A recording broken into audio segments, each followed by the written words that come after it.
Hi, this is Dave Johnson with another edition of Math.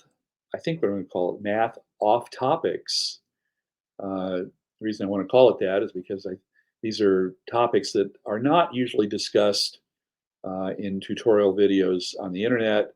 I think some of these topics are very important for the understanding of our students, and they're not talked about in textbooks. So what I want to talk about today is what I call the lost derivation of the definition of E. Now, is it really lost? Well, you don't see the derivation anymore, the motivation for the definition of E in textbooks. Um, you'll see the definition, but not the motivation for it, not the what I would call the derivation of it. And so I think it's worth seeing at least once. It used to be pretty common, actually. So in my 1943 edition from Clyde Love, now you can see this is a beat up old textbook. This is one of the books I used to learn calculus from many years ago. They actually started with a derivative of the logarithm instead of the derivative of the exponential, which is what is done today. But when you do the derivative of the logarithm, you actually out pops the definition of E.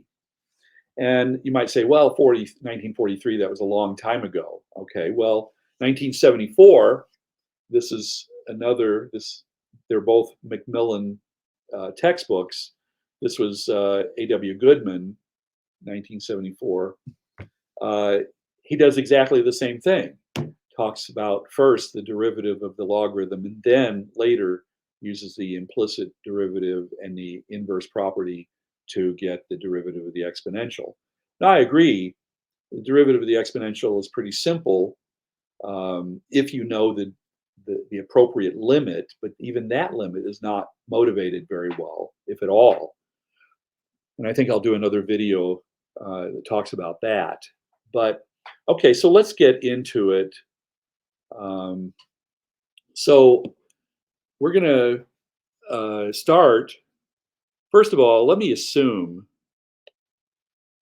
that, and this you might say this is a crazy assumption, but assume that ln x is equal to log base b or base e of x. Now, why do I say that might be a silly assumption? Well, uh, because in the current textbook that I'm using to teach Calculus 1 to my students, um, this is not the definition that's being used, strangely enough, in chapter 7 uh, of the textbook, Briggs. And so,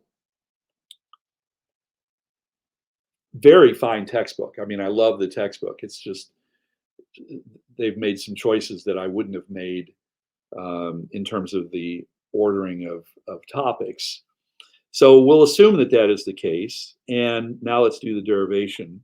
So d by dx of log base b of x, well, we'll just use the standard definition for the derivative. So this is the limit as h goes to 0 of log base b of x plus h minus log base b of x, all divided by h. And I can rewrite that, bring the, so limit as h goes to 0 of 1 over h, write it as a product, and then use uh, the quotient property of the logarithms to rewrite it this way: log base b of x plus h divided by x. And let me go ahead and expand that in the parentheses. So limit as h goes to 0 of 1 over h times log base b of 1 plus h over x. Now, what I want to do next is I want to replace the 1 over h and the h over x with something that's going to make this a little bit easier to manipulate. So I'm going to write h over x as p, And I'm sure many of you know exactly where I'm going with this. So I want to get 1 over h now. So 1 over h is going to be 1 over xp, just a little bit of algebra. And so now we can go ahead and do our substitution. So this is limit as h goes to 0. Oh, and by the way, let me go ahead and do this now. So if h goes to 0, then it must be the case that p goes to 0. So I'll write it that way. If h goes to 0, then p goes to 0. So let me rewrite this as limit as p goes to 0 of, now 1 over h was 1 over xp, and then the log base b of 1 from here. So it's 1 plus, and then the h over x becomes p. Now we can use our exponent property of logarithms to rewrite this as limit as p goes to 0. I'm going to leave the 1 over x behind and write this as log base b of 1 plus p raised to the 1 over p. Again, I'm sure some of you know exactly where I'm headed with this. So now I can pull the 1 over x out of the limit because it doesn't depend on p. And I can move the limit inside the logarithm because the logarithm is continuous in that interval, and the 1 plus p raised to the 1 over p exists in that interval for any non-zero value of p. And so I'm going to rewrite this as limit, 1 over x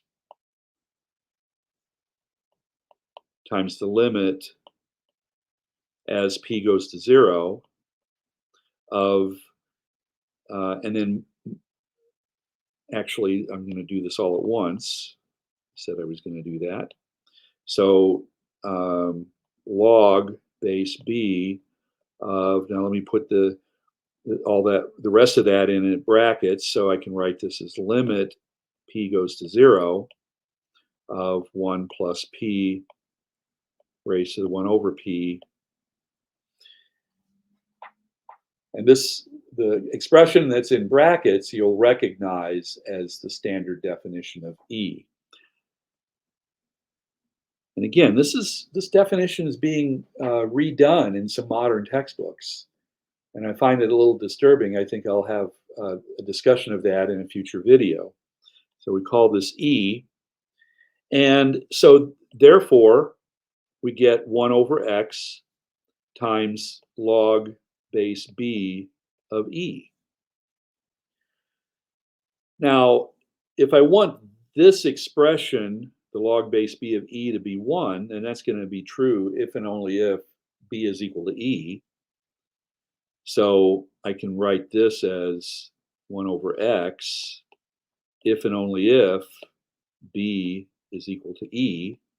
In other words, if it's if I'm doing the ln of E, so log base b, as I said up here, I'm assuming log base E of x is ln x. So, um, so what we get here, a couple of results.